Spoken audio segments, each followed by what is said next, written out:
book is nearly 600 pages long, but there is some logic to it. And I think understanding the logic behind the book and how it's laid out is helping to get you in the mood for your exam. Okay, so basically it's split into these 8 parts. Now part 1, imagine if you were to get a phone call from a customer.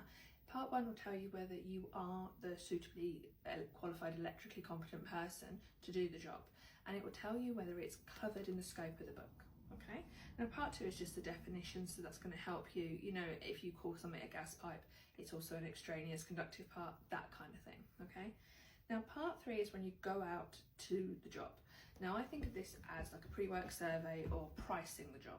Okay, so this is assessment of general characteristics. So far it follows the system of doing the job.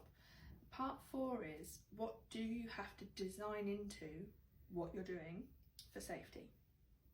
So that's, if you like, the second step. You've done your assessment of general characteristics, then you are then from those assessments going to start designing it.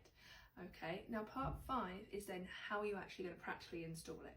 How are you going to make sure that these safety features that you need in part 4 are going to be in place and are going to actuate as they're meant to, and, you know, do the job they're meant to do. So if you like, you've got your pre-work survey, you've got your design, you've got your install, and then part 6, you've got your test and inspect, your initial verification predominantly. There is a bit in there about periodic, but mostly it's about how are you going to ensure that it's safe to be put into commission.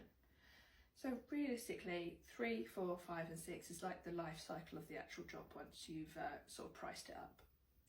Now part 7 is, you know, like a special location. So you just anything that's like slightly out of the ordinary. So realistically it can be used in conjunction with part 4 because you might be looking at IP rating, you know, you might be designing for that kind of thing. Part 8 is your prosumer, and that's just like a little add-on. You might need to take this into account if that's what the installation is. And then you've got your appendices. So realistically the book is written in the order of the job, any job that we're going to undertake. It doesn't matter if it's you that does the design or not, but basically if that customer gives you a phone call, are you suitably qualified to do the job? Can you then design it? You know, if it's a domestic, you're the designer, the installer and the inspector, okay, often.